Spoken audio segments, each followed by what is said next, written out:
In the vast, silent expanse of the night sky, a new star emerged, brilliant and unyielding. It was unlike any celestial body the wise men, learned in the movements of the heavens, had ever seen. To them, this was no ordinary star. It was a sign, a divine message that spoke of a momentous event foretold through generations. This was the Star of Bethlehem, heralding the birth of a king unlike any other. In the eastern lands, amidst ancient libraries filled with scrolls of prophecy, 3 magi, scholars and astrologers of great renown, pored over texts that spoke of a ruler who would bring salvation to all. One passage stood out, resonating deeply within their hearts. "A star shall come forth out of Jacob, and a scepter shall rise out of Israel." Numbers 24:17. The prophecy was clear, and the star in the heavens confirmed its fulfillment. They knew their journey must begin. The land of Judea was far, and the path perilous. Yet, the Magi's resolve was unshaken. To them, this star was more than a celestial phenomenon. It was a divine invitation to witness a miracle. They prepared for the journey with gifts befitting a king: gold to honor his sovereignty, frankincense to signify his divinity, and myrrh, a solemn acknowledgement of the sacrifice he was destined to make. As the Magi set out, the star guided them, its steady light unwavering even in the darkest hours of the night. To those in the towns and villages below, the star seemed distant and unremarkable, yet to the Magi, it was a radiant symbol of hope and purpose. Each night, they paused to gaze at its brilliance, their hearts swelling with the promise it bore. In the quiet moments of their journey, the Magi reflected on the significance of their mission. What kind of king could this be? One wondered aloud. That the heavens themselves proclaim his birth? Another replied. A king not just of men, but of all creation, a light to dispel the darkness of the world. Their journey brought them to the edge of Judea, where the roads became busier with traders and pilgrims. The air buzzed with rumors and anticipation. The Magi, robed in their distinct garments, attracted curious glances as they inquired about the newborn king. Yet no one seemed to know of such an event. It was puzzling. How could a birth heralded by the heavens go unnoticed on earth? Finally, their search brought them to the gates of Jerusalem, the heart of Judea, where they sought an audience with King Herod. The Magi hoped the ruler of the land would share their reverence for this divine sign. "Where is he who has been born King of the Jews?" they asked. "For we have seen his star in the east and have come to worship him." Matthew 2:2. But Herod's face betrayed no joy, only confusion and a flicker of unease. A new king? The question unsettled him, threatening the fragile hold he had on his throne. Nevertheless, he masked his trepidation with a smile and sent for the chief priests and scribes to discern the location of the prophesied birth. "It is written," one of the scribes announced, "in Bethlehem of Judea, for so it has been said by the prophet, and you, Bethlehem, land of Judah, are by no means least among the rulers of Judah, for out of you shall come forth a ruler who is to shepherd my people Israel." Matthew 2:6. Bethlehem, the city of David, rich in history and promise. The Magi felt a surge of excitement. The prophecy was aligning perfectly with the star that led them. Herod, however, feigned interest. "Go and search diligently for the child," he told the Magi. "When you have found him, bring me word, so that I too may go and worship him." The Magi bowed respectfully, but the words of the king weighed heavily on their hearts. Something in his tone betrayed a darker intent, but they pushed aside their doubts for the moment, intent on completing their mission. That evening, as they departed Jerusalem, the star reappeared, more radiant than ever, as if urging them onward. It seemed to hover low in the sky, leading them to the small, humble town of Bethlehem. The Magi marveled at the star's unwavering guidance. "Truly," one of them said, "this is the hand of the divine.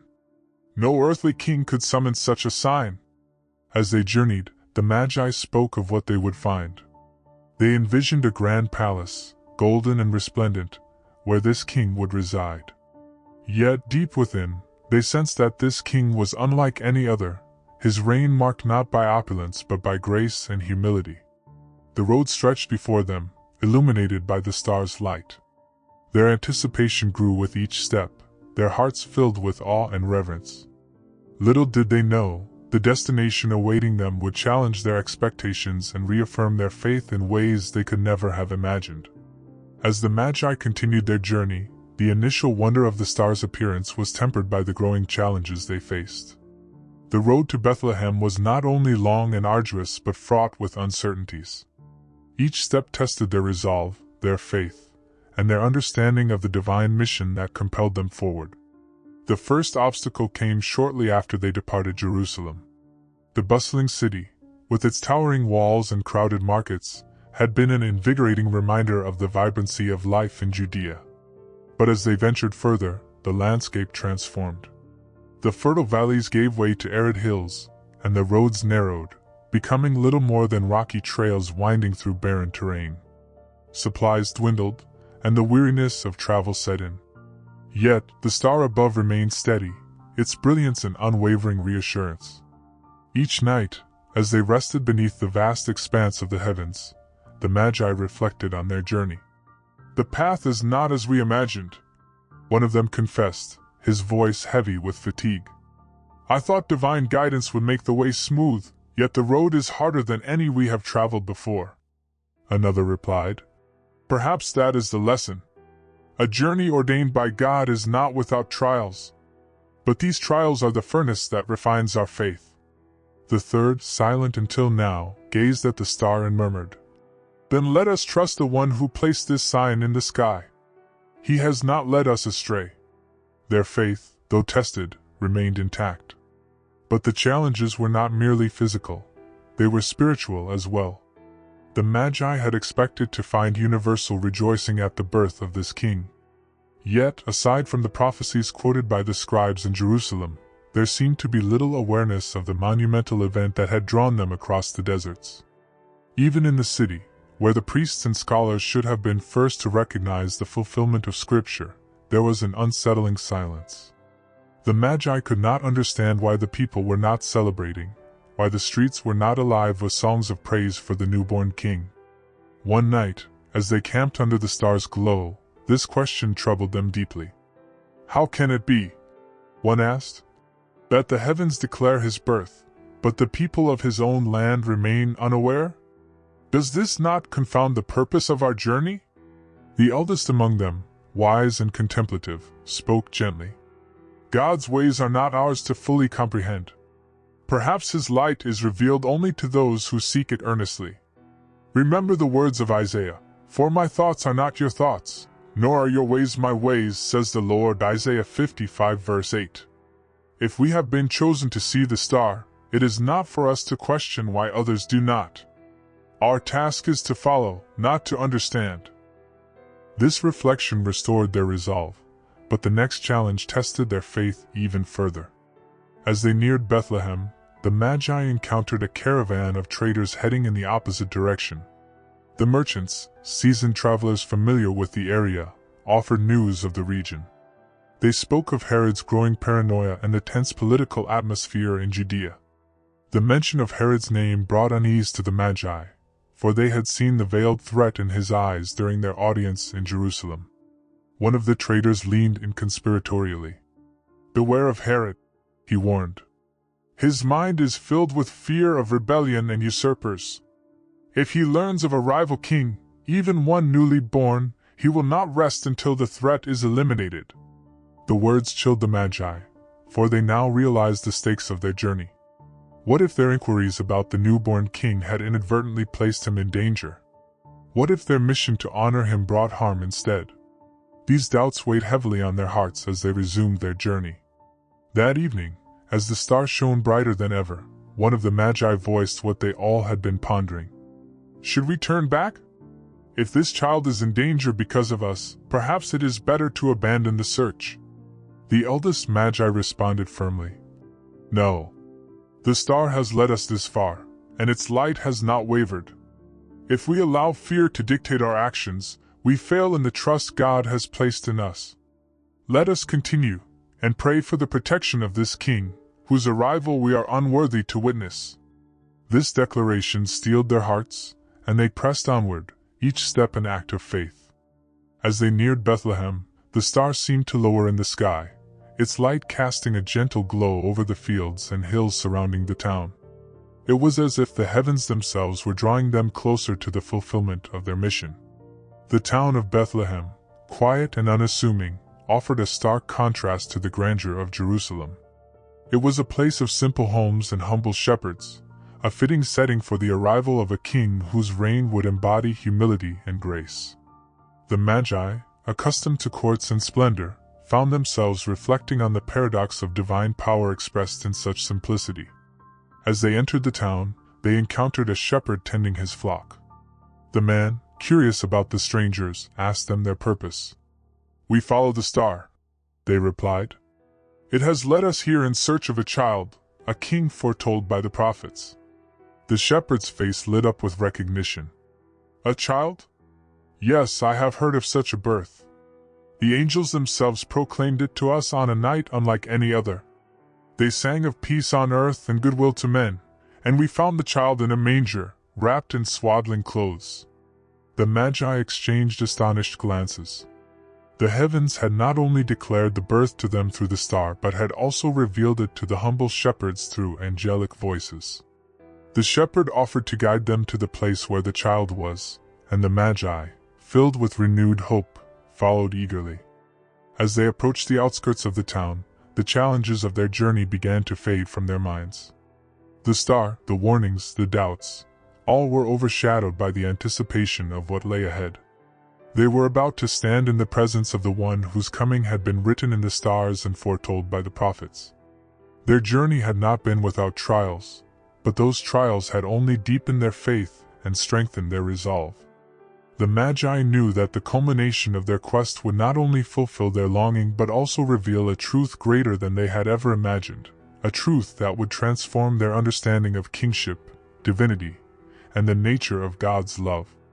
The journey of the Magi to Bethlehem had been one of perseverance, hope, and unwavering faith, yet their challenges continued to grow. The closer they came to their destination, the more complex the spiritual and emotional conflicts within them became. As they prepared to follow the final stretch of the star's guidance, they faced deeper questions about the nature of the king they sought, the meaning of their quest, and the opposition they might encounter. Their arrival in Bethlehem brought a strange mixture of emotions. The town was quiet, almost too quiet, as if the world itself was holding its breath. The Magi had imagined that the birth of a king would bring celebration and public rejoicing. Instead, they found a town wrapped in the stillness of a cold night, with no outward signs of festivity or anticipation. "Is this truly the place?" one of them asked, doubt creeping into his voice as they looked upon the modest homes and simple streets of Bethlehem. The eldest Magi, wise in the ways of scripture and prophecy, responded with calm assurance. "Bethlehem is the city of David. The prophets foretold that from this humble town would come a ruler who would shepherd the people of Israel. The path we walk is one of faith, not sight. Let the star be our guide." Yet faith alone did not quiet their questions. Who was this king they sought, who chose to make his entrance into the world in obscurity and humility? Why did the heavens declare his birth, yet so few seemed to notice? These thoughts weighed heavily on their minds as they moved through the town, asking questions and following the faint glow of the star. Their inquiries drew the attention of the townspeople, who were puzzled by the sight of these foreign scholars with their regal attire and solemn demeanor. Some regarded them with suspicion, others with curiosity.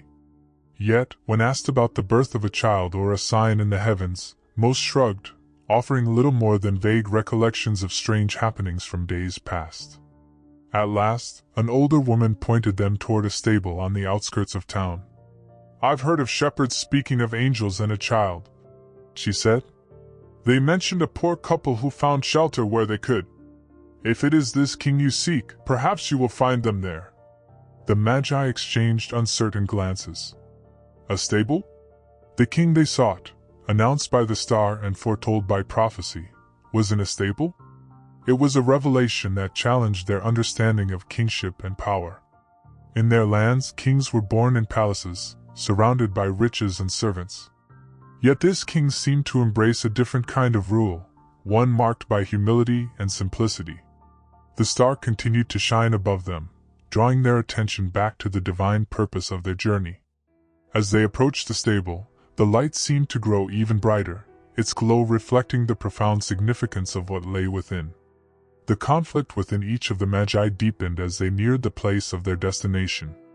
Would this child, born in such humble circumstances, truly be the king they had sought?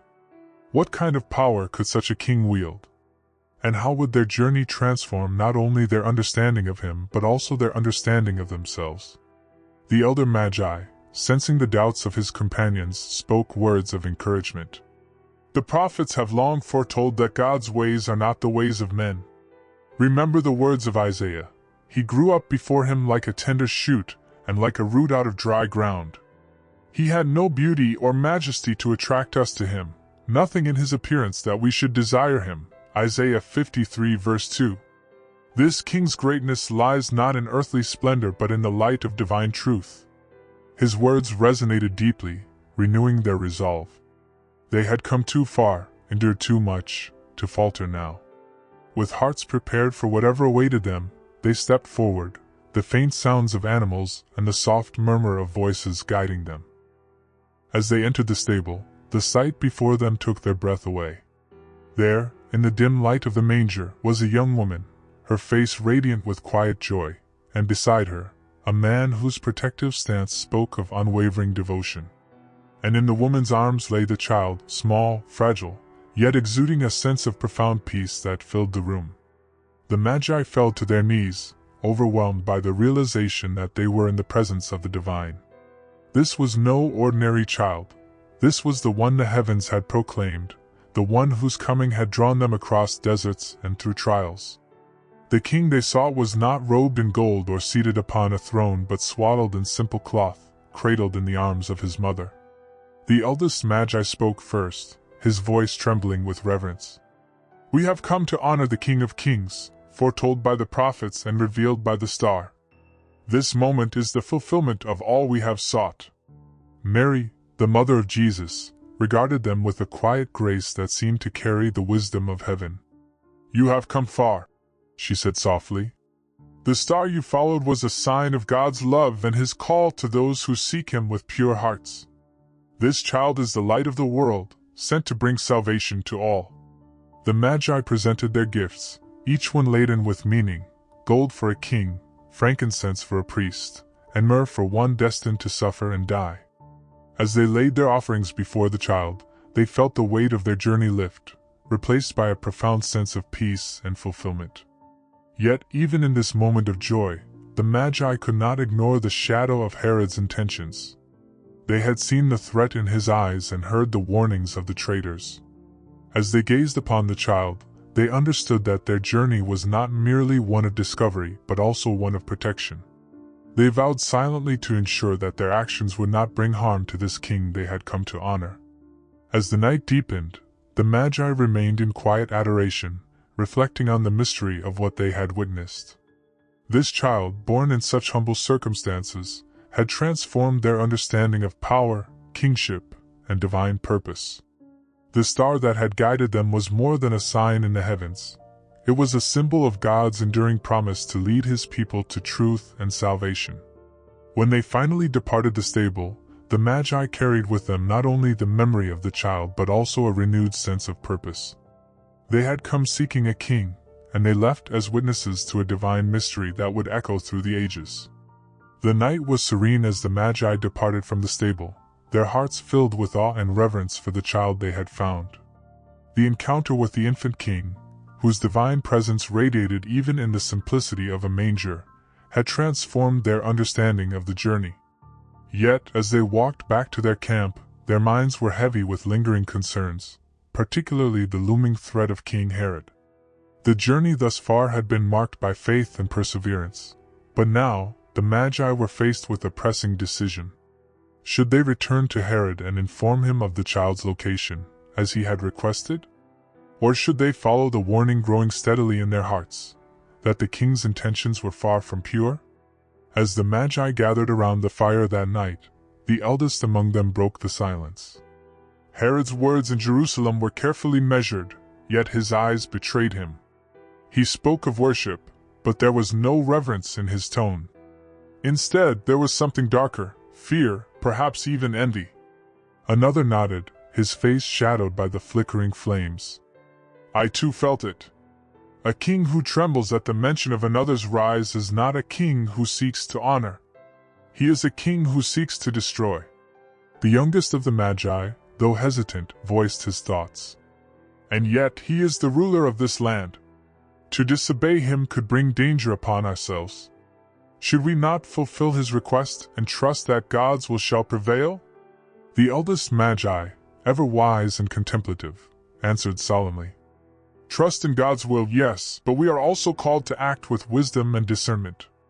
The child we have seen tonight is no ordinary child. He is the fulfillment of prophecy, the hope of the nations. We must protect him, even if it means defying Herod. The group fell silent, each man deep in thought. The star that had guided them so faithfully now seemed to shine with a new purpose, a warning, perhaps, or a call to vigilance. They agreed to seek guidance through prayer, asking the God who had led them to this holy child to direct their next steps. That night, as they slept under the open sky, their dreams were vivid and profound. Each of the Magi saw the same vision, an angel, radiant with divine light, appearing before them. The angel's voice was clear and firm, carrying the weight of heaven's command. Do not return to Herod, the angel warned. His heart is filled with deceit, and he seeks to harm the child. Depart from this land by another way and do not speak of what you have seen. The Magi awoke simultaneously, their faces marked by the awe of their shared experience. Without speaking, they each knew the decision that had to be made. The angel's message was undeniable, a divine intervention that confirmed their suspicions. Herod's intentions were not to honor the King of Kings but to eliminate what he perceived as a threat to his throne. God has spoken, the eldest Magi declared. We will not return to Herod. We will take another path, even if it leads us through greater trials. The safety of this child is worth any cost. Their resolve was firm, but the new plan brought its own set of challenges. The route they had intended to take back to their homeland was the most direct and well-traveled, passing through Jerusalem and under Herod's watchful eye. To avoid detection, they would have to navigate uncharted paths, venturing into the wilderness and risking both the elements and the unknown dangers of the road. As they packed their belongings and prepared to leave Bethlehem, the Magi reflected on the divine nature of their mission. The gifts they had offered, the gold, frankincense, and myrrh, seemed almost insignificant compared to the responsibility now entrusted to them. Their journey was no longer just about honoring the newborn king. It was about safeguarding the hope he represented for all humanity. The first steps of their return journey were taken with a mixture of apprehension and faith. The star that had led them to Bethlehem no longer shone in the sky, its purpose fulfilled. Instead, they relied on their instincts, their maps, and above all, their trust in God's guidance. As they traveled through the rugged terrain, they encountered both physical and spiritual challenges. The wilderness tested their endurance with harsh winds and freezing nights, while the isolation forced them to confront their own fears and doubts. Yet, in these moments of trial, the Magi found their faith strengthened. They recalled the light of the star, the purity of the child's gaze, and the angel's commanding presence, drawing courage from the divine signs that had accompanied them thus far. One evening, as they rested beside a small stream, the youngest Magi voiced a question that had been weighing on his heart. Why do you think God chose us for this journey? We are not Israelites. We do not share their covenant or their prophecies. What place do we have in this great story of salvation? The eldest Magi smiled, his eyes filled with both wisdom and wonder. God's plan is greater than we can comprehend. The prophets spoke of a light to the Gentiles, a salvation that would reach the ends of the earth. Perhaps our presence here is a foretaste of that promise. We were drawn by the star not because of who we are, but because of who he is, the King of all nations. The words resonated deeply, offering a new perspective on their journey. The Magi began to see themselves not just as seekers of truth but as participants in a divine story that transcended borders, cultures, and time. Their role, though small, was part of a greater tapestry woven by the hand of God. As they approached the borders of Judea, the Magi took care to avoid the main roads, moving cautiously through less traveled paths. Though their journey was arduous, they found unexpected moments of grace, villagers who offered food and shelter, natural landmarks that guided their way, and an unshakable sense of peace that sustained them even in the most difficult moments. By the time they crossed into the safety of their homeland, the Magi knew their lives had been irrevocably changed. The child they had found in Bethlehem was more than a king. He was a revelation, a glimpse of God's eternal plan for humanity. They had seen the light of the world, and that light now burned within them, guiding their thoughts, actions, and prayers. As they parted ways to return to their respective lands, the Magi carried with them the memory of the star, the child, and the divine encounter that had shaped their journey. Though they would never meet again, they remained united in their mission to share the hope and truth they had witnessed, a truth that would echo across generations and inspire countless hearts to seek the King who reigns not in palaces, but in the humble places of the world. The Magi's departure from Judea was fraught with tension and uncertainty. The angel's warning still echoed in their hearts, and their decision to avoid Herod's court placed them on an uncharted path. Despite the risks, their mission had taken on a clarity they could not ignore. The newborn king must be protected at all costs. The journey home would not simply be a retreat but a continuation of their sacred responsibility. As the Magi ventured further from Bethlehem, they left the well-traveled roads behind, weaving through treacherous terrain and wilderness trails. Without the familiar star to guide them, they relied on their combined knowledge of geography and the tools they had brought, maps, compasses, and the wisdom of the stars. Yet, it was their faith that gave them courage, their conviction that God's providence would see them through. Their first test came not long after they left Judea. A cold wind swept through the hills, bringing with it the ominous threat of a winter storm. The barren landscape offered little in the way of shelter, and the Magi, though well prepared for their journey, were not immune to the dangers of the elements. As they huddled under the shelter of a rocky overhang, the youngest Magi expressed his growing anxiety. "What if the storm delays us too long? Herod's men may grow suspicious and come after us." The eldest Magi placed a reassuring hand on his shoulder. "Fear not. The God who sent his angel to warn us will not abandon us now. Remember, the child we have seen is the fulfillment of prophecy. His mission cannot be thwarted by the schemes of men." The storm raged on through the night, yet by morning, the winds had calmed, and the sun broke through the clouds. The Magi saw this as a sign of divine reassurance, a reminder that even in the midst of trials, God's light would prevail. They resumed their journey with renewed determination, their steps purposeful and steady. As they traveled, the Magi reflected on the significance of their journey and the gifts they had brought to the child. Each gift, chosen with great care, now seemed imbued with deeper meaning. The gold symbolized the child's royal lineage, a king whose reign would transcend earthly power. The frankincense, with its fragrant smoke rising heavenward, represented his divine nature and the prayers of the faithful. The myrrh, an anointing oil often used in burial rites, foreshadowed the sacrifice he would one day make. The youngest Magi, still grappling with the implications of their mission, voiced a question that lingered in his heart. Why would a king so great, one foretold by the heavens, come into the world in such humility? Why would he choose to be born in a stable, among the animals, instead of a palace? The elder Magi pondered the question before responding. It is a mystery indeed, but consider this: the child's birth reflects the very nature of the God who sent him. He is a king who does not seek power for himself but comes to serve and save. His humility is his strength, and through it, he will reveal a kingdom unlike any we have known. The words resonated deeply, offering the younger Magi a new perspective. They began to see their journey not merely as a physical quest but as a spiritual pilgrimage, one that revealed profound truths about God's love and his plan for humanity. As the Magi continued on their path, they encountered other travelers, merchants, shepherds, and villagers, who shared stories of strange events in the region. Some spoke of a brilliant star that had vanished as suddenly as it had appeared. Others recounted rumors of angelic visitations and the birth of a child in Bethlehem. These accounts, though fragmented and incomplete, served as reminders that their journey was part of a larger tapestry, woven by the hand of God. One evening, as they rested near a quiet stream, the Magi found themselves deep in conversation about the future. The eldest among them shared his belief that the child they had seen would one day bring light to all nations. "This king is not for Israel alone," he said.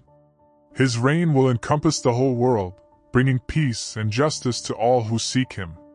The middle Magi, who had always been practical and focused on the present, expressed a different concern. "But how will his light reach the world if he is so vulnerable? The forces of power and darkness will not easily yield to him." The eldest Magi smiled, his eyes reflecting both wisdom and hope. "His light will reach the world not through force but through love. The child's strength lies in his ability to transform hearts, to inspire faith, and to call people to a higher purpose. It is a power that no earthly ruler can overcome." These words, spoken under the stars, strengthened the Magi's resolve. They understood that their role in the divine plan extended beyond their journey to Bethlehem. As witnesses to the child's birth, they were now bearers of the light, tasked with sharing the hope and truth they had encountered. Their journey home continued to test their faith and endurance. They faced rugged landscapes, harsh weather, and the constant fear of discovery by Herod's agents. Yet, through it all, they found moments of grace that sustained them. A kind villager offered them shelter on a particularly cold night. A shepherd shared his food, asking nothing in return. These acts of kindness reminded the Magi that God's providence often works through the ordinary, revealing his presence in the simplest of gestures. As they approached the borders of their own lands, the Magi began to feel a sense of both relief and longing. They were nearing the end of their physical journey, but they knew that the spiritual journey was only beginning. The encounter with the child in Bethlehem had left an indelible mark on their souls, one that would shape their lives and their understanding of the world. When they finally parted ways, each Magi carried with him a renewed sense of purpose. They had come seeking a king, and they had found not only a ruler but a revelation, a glimpse of God's eternal plan for humanity. Their gifts, their journey, and their faith had all been part of a greater story, one that would echo through the ages and inspire countless hearts to seek the light of the newborn King. As they looked back on their journey, the Magi realized that the greatest gift they had received was not the star that guided them or the treasures they brought, but the encounter with the divine. It was a gift that would never fade, a light that would continue to shine in their hearts and in the world. The Magi's journey home may have begun in Bethlehem, but their hearts remained fixed on the child they had seen in the manger. Though they had left his presence, the memory of his divine radiance lingered, illuminating their thoughts and actions. Yet, the journey home was far from a peaceful retreat.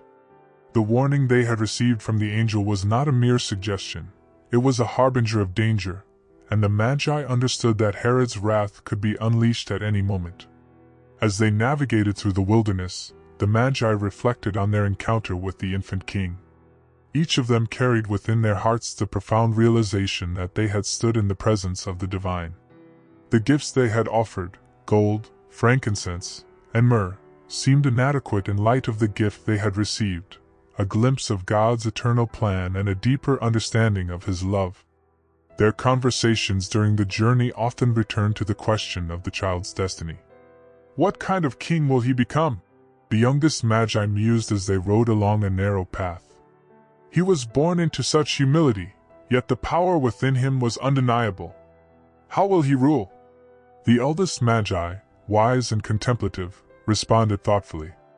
He will not rule as earthly kings do. His kingdom will be one of the Spirit, a reign of peace and righteousness that will transform the hearts of men. He will fulfill the words of the prophet Isaiah, "For unto us a child is born, unto us a son is given, and the government shall be upon his shoulder. And his name shall be called Wonderful, Counselor, the mighty God, the everlasting Father, the Prince of Peace. Isaiah 9 verse 6. The words resonated deeply, but they also brought questions that challenged the Magi's understanding. How could such a king triumph in a world filled with conflict and oppression? How would his light pierce the darkness that seemed to envelop so much of human history? These thoughts lingered as the Magi pressed on, their faith bolstered by the memory of the star and the child. The turning point came one evening as they rested near a secluded grove. The night was unusually still, and the air carried an unease that the Magi could not ignore. As they prepared to settle for the night, a sound in the distance caught their attention, the faint but unmistakable sound of approaching riders. The eldest Magi, ever vigilant, rose to his feet and peered into the darkness. "Herod's men," he said gravely. "They have come for us." The realization struck with the force of a thunderclap. The Magi knew that Herod's paranoia would drive him to eliminate any perceived threat to his rule, and their refusal to return to Jerusalem had likely sealed their fate as fugitives. But even in the face of danger, the Magi's resolve did not waver. They had made a vow to protect the child and his identity, and they would not betray him now. "We must act quickly," the middle Magi urged. "If they find us, they will demand answers we cannot give. We must lead them away from Bethlehem." With haste, the Magi gathered their belongings and extinguished their fire. They decided to split into different directions, each taking a separate path to confuse their pursuers. Though the decision meant parting ways, it was a sacrifice they were willing to make to ensure the child's safety. As they bid one another farewell, the eldest Magi offered a final prayer. "May God's light guide us, as it has from the beginning. Let us trust in His protection and carry the hope of the child within us." The youngest Magi, his voice trembling with emotion, replied, "We may part now, but the light of the child binds us forever. His kingdom will not end." The Magi rode into the darkness, each heading toward a different horizon. The night was filled with uncertainty, but their faith burned brighter than ever. Though their paths were fraught with danger, they trusted that the God who had guided them thus far would not abandon them now. As dawn broke, the Magi found themselves in unfamiliar terrain. The youngest Magi, now traveling alone, navigated through a dense forest, the rays of sunlight breaking through the trees like divine beams of hope. Though he felt the weight of solitude, he also felt an unshakable presence, a reminder of the angel's words and the child's gaze, which seemed to pierce through all fear and doubt. Meanwhile, the middle Magi found himself crossing a rocky plateau, his thoughts filled with the memory of the star. Though the physical light was gone, its brilliance remained etched in his heart, guiding him as surely as it had in the skies. The eldest Magi, ever wise and steadfast, traveled through a valley where the landscape seemed to mirror his own thoughts, vast, rugged, and filled with hidden beauty. He reflected on the trials they had faced and the spiritual truths they had uncovered. The child's light, he realized, was not confined to Bethlehem. It was a light meant to reach every corner of the earth. Herod's men, though relentless in their pursuit, were ultimately confounded by the Magi's strategy. Their paths were too diverse, their movements too unpredictable. The soldiers, frustrated and exhausted, eventually abandoned their chase, returning to Jerusalem with no answers for their volatile king. The Magi, though separated, each found their way back to their homelands. Their journeys were marked by trials, but also by moments of profound grace, villagers who offered aid, clear skies that guided their paths, and an unshakable sense of purpose that carried them forward. Upon reaching their respective homes, the Magi shared their story with those who would listen. They spoke of the star that had guided them, the child who had fulfilled the prophecies, and the divine mystery that had unfolded before their eyes. Their words, filled with awe and reverence, inspired those around them to seek the light of the newborn king. Though their physical journey had ended, the Magi knew that their mission had only just begun. The child they had found in Bethlehem was not only the King of Israel, but the Savior of all nations. His light, though small now, would grow to illuminate the world, offering hope, redemption, and peace to all who sought him.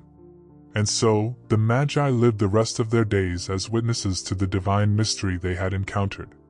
The gifts they had offered, the gold, frankincense, and myrrh, were no longer just symbols of their journey but reminders of the eternal truth they had come to know, that God's love, revealed in the humility of a manger, was the greatest gift of all.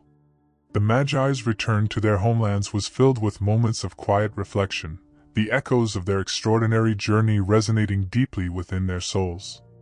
Though the physical star that had guided them was now absent, the spiritual light it symbolized burned brighter than ever in their hearts.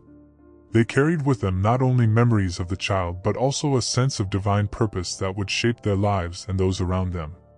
The journey home, while free from Herod's pursuit, was not without challenges. Each Magi faced trials that tested their resolve, yet these difficulties only served to strengthen their understanding of the child's mission. They saw in their own struggles a reflection of the child's destiny, a life that would endure far greater trials to bring salvation to the world. The youngest Magi was the first to reach his homeland. As he entered his city, the familiar streets and bustling markets seemed somehow different, transformed by the revelation he carried within. He was greeted warmly by his family and community, who marveled at the stories of his journey. Yet, when he spoke of the child, his words took on a gravity that silenced even the most curious of his listeners. "The child I saw," he explained one evening, as his family gathered by the fire, "is no ordinary king. His reign will not be marked by armies or thrones, but by love and sacrifice. He is the light of the world, sent to guide us out of darkness. And though he was born in the humblest of places, his greatness will reach every nation." His words, spoken with conviction and humility, sparked a quiet movement of faith among those who heard them. The youngest Magi became a teacher in his community, sharing the truths he had learned and inspiring others to seek the light of the divine. His home became a place of reflection and prayer, a beacon for those who longed to understand the deeper mysteries of life.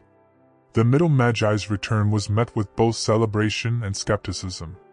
Known for his practical nature, his accounts of the journey and the child seemed almost too wondrous to believe. Yet, the transformation in his demeanor was undeniable. Where once he had been focused solely on earthly matters, he now spoke of heavenly truths with a passion that moved even the most cynical hearts. In his homeland, the middle Magi used his influence to encourage acts of charity and compassion. "The gifts we brought to the child," he told those who sought his wisdom, "are reminders that the greatest treasures are not gold or riches, but the virtues of love, faith, and humility. Let us honor the King by reflecting his light in our own actions." Under his guidance, his community began to embrace a spirit of generosity and kindness, seeing in each small act of love a reflection of the divine. The middle Magi's legacy became one of service, a life dedicated to spreading the light he had encountered in Bethlehem. The eldest Magi's journey home was the longest and most arduous, but it was also marked by profound moments of grace. Along the way, he encountered travelers, shepherds, and villagers, sharing with them the story of the star and the child. His wisdom and gentle spirit made him a trusted voice, and his words brought hope to many who felt lost or weary. Upon reaching his homeland, the eldest Magi retreated to a quiet life of contemplation and prayer. He spent his days reflecting on the prophecies and the fulfillment he had witnessed, writing down his thoughts so that future generations might understand the significance of the child's birth. His writings, filled with insights and reflections, became treasured texts that inspired countless seekers of truth. One evening, as he gazed at the night sky, the eldest Magi was struck by a sense of peace that surpassed understanding. Though he would never again see the star that had guided him, he felt its light within, a constant reminder of the child's presence in the world. "The light of the world," he whispered to himself, "is not confined to the heavens. It lives in the hearts of those who seek him." Meanwhile, in Judea, Herod's fury burned like a consuming fire. When the Magi failed to return to Jerusalem, he realized he had been outwitted. Paranoia gripped him, and he ordered a brutal campaign to eliminate any perceived threat to his throne. The massacre of the innocents in Bethlehem became one of the darkest moments in the region's history, a stark contrast to the hope and light the Magi had encountered. Yet even in the face of Herod's cruelty, the divine plan remained unshaken. Joseph, forewarned by an angel in a dream, had taken Mary and the child to Egypt, ensuring their safety. The light of the world, though fragile and vulnerable, endured, hidden from the reach of darkness until the appointed time. The Magi, unaware of the horrors that unfolded in Bethlehem after their departure, carried with them a sense of fulfillment and peace. They had completed their mission, offering their gifts and their worship to the newborn king. Yet they also understood that their journey was but the beginning of a greater story, one that would unfold over the course of history. As years turned into decades, the Magi's lives became testaments to the transformative power of the divine encounter. Their respective communities, inspired by their wisdom and faith, began to embrace the teachings they shared, forming the seeds of a faith that would one day spread across the world. Though the Magi never met again in this life, their shared experience bound them together in spirit. Each carried the light of the child within, a flame that could not be extinguished by time or distance. And as they neared the end of their earthly lives, they did so with the assurance that the child they had knelt before in Bethlehem was indeed the Savior of the world. The legacy of the Magi endured, passed down through generations as a story of faith, perseverance, and the search for truth. The gifts they brought to the child, gold, frankincense, and myrrh, became symbols of the virtues they embodied, the recognition of divine kingship, the call to worship, and the willingness to sacrifice. And so, the story of the Magi became an integral part of the greater story of Christmas, a reminder that the light of the star and the child it revealed were not meant for a single moment in history, but for all time. Their journey, though challenging and fraught with danger, was a testament to the power of faith and the enduring promise of God's love. As the years passed, the story of the Magi and their journey to Bethlehem became a cherished part of the greater narrative of Christ's birth. Their faith, perseverance, and willingness to follow the light of the star embodied the universal call to seek the divine. Their story echoed across generations, offering inspiration to those who longed to encounter God in their own lives. In the Christian tradition, the Magi came to symbolize the unity of humanity under the kingship of Christ. Their diverse origins, their wisdom, and their gifts spoke to the inclusivity of the gospel, that Christ came not just for one nation or people but for all who would seek him. The star they followed became a symbol of divine guidance, a reminder that God's light is always present to lead his people through the darkness. The gifts they presented to the child, gold, frankincense, and myrrh, took on profound spiritual significance in the teachings of the Church. Gold represented Christ's kingship, affirming his authority over all creation. Frankincense, used in worship, reflected his divinity and the prayers lifted to heaven. Myrrh, with its association with burial, foreshadowed the sacrifice he would make for the salvation of the world. Together, these gifts pointed to the mystery of the Incarnation, God made flesh to dwell among his people. The journey of the Magi also became a model of discipleship. Their willingness to leave behind the comforts of their homes, endure trials, and follow the star with unwavering faith served as a metaphor for the Christian life. Like the Magi, believers are called to seek Christ with hearts open to his light, to offer him the best of themselves, and to share his love with the world.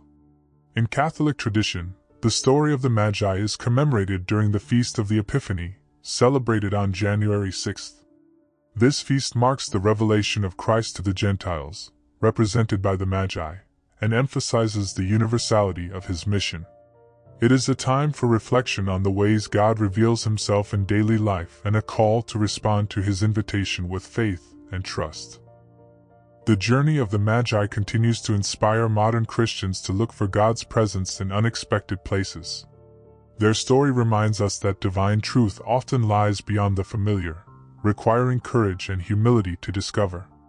Just as the Magi knelt before the child in a humble manger, we are invited to find God not in the grandeur of worldly power but in the simplicity of love and grace. As the Magi's story is retold each Christmas season, it serves as a beacon of hope and a testament to the power of faith. Their journey, guided by a star and culminating in the presence of Christ, invites every believer to embark on their own spiritual pilgrimage, trusting in the light that leads to eternal truth.